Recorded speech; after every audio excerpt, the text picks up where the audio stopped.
देखना है शाम तक क्या आंकड़े होंगे। अमरजीत चावला जी मेरे साथ जुड़े हुए हैं। चावला जी कैसे देख रहे हैं वोटिंग के आंकड़े? आप कुछ आस जग रही है, कुछ अंदर से महसूस हो रहा है, या कुछ आपके जो सियासी अनुभव है वो कुछ अलग ही चीजें बयां कर रहा है?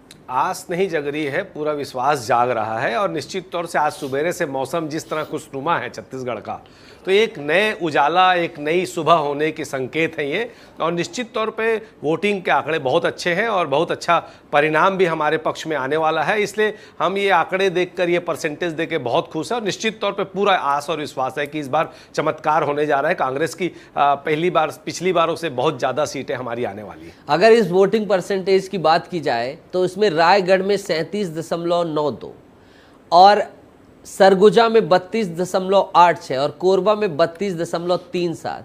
कोरबा में आपकी ज्योत्सना महंत हैं, सरगुजा की बात करिए शशि सिंह नई प्रत्याशी हैं, और रायगढ़ में डॉक्टर मेनका सिंह हैं। कैसे देख रहे हैं आपको इन सीटों की? क्या आप लोगों का आंतरिक सर्वे है? जब आप प्रचार के लिए गए तो क्या आपके समझ में आए, क्या मुद्दे रहे, और यहाँ भारतीय जनता पार्टी प्रत्याशियों किस तरह से आपने देखा? निश्चित तौर पे देखिए, आप एक इसमें कॉमन चीज़ देख रहे होंगे कि जितने भी अनुसूचित जाति के हमारे जो क्षेत्र हैं, जाति जनजाति के क्षेत्र, वहाँ पे वोटिंग परसेंटेज शहरी क्षेत्रों से ज़्यादा है। इसका मतलब ये है कि देश की जनता ये जान गई है, हमारे अनुसूचित जाति जनजाति के भाई ये जान गए हैं कि ये जो सरकार आएगी तो निश्चित तौर पे इस सरकार के आने के बाद जो आरक्षण और संविधान में छेड़छाड़ का जो षड्यंत्र हो रहा है उसके खिलाफ अगर हम अभी मतदान कांग्रेस के पक्ष में नहीं डालेंगे तो आने वाले समय में देश के भविष्य के साथ, देश के संविधान आरक्षण के साथ ये छेड़छाड़ करेंगे। अमरजीत जी रोकता हूं, आप आरक्षण की छेड़छाड़ की बात करें, संविधान की, क्या अभी तक छेड़छाड़ हो गई है? क्या ऐसा आपको लगता है कि ये चीज छेड़ दी गई है जिसके कारण आने वाले समय में आरक्षण बदल जाएगा?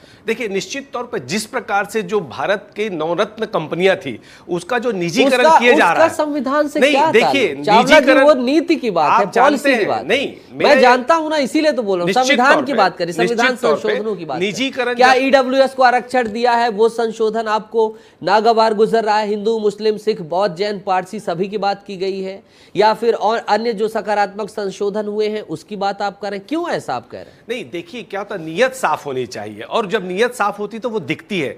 जैसे हमने विधानसभा में विधेयक पास करके माननीय राज्यपाल महोदया के पास भेजा, उन्होंने कहा था जैसे ही हमारे पास विधेयक आएगा हम आधे घंटे में साइन कर देंगे। वो विधेयक आज तक अता पता नहीं कहां है।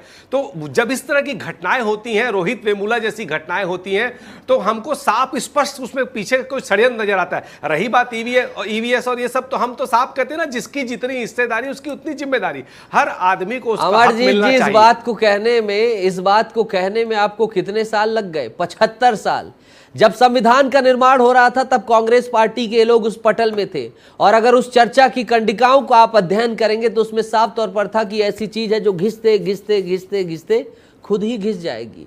यानी ये 370 के संदर्भ में भी था और आरक्षण के संदर्भ में भी था कि अस्थायी व्यवस्था है हर तो फिर आपके उस समय के जो नीति निर्माता हैं वो गलत थे क्या? आप ये कहना चाहते हैं चावला जी? नहीं, बिल्कुल नहीं। इसीलिए तो हमने संविधान समिति के जो हमारे सदस्य थे, अध्यक्ष थे बाबा साहब अंबेडकर, इसीलिए तो उनके हाथ में कमान थी ताकि सारे वर्गों का ध्यान वहां रखा जा सके। हमने जो आदिवासी समाज के लिए किया, हमने जो पिछड़ा जाति के लिए किया, अमरजीत जी और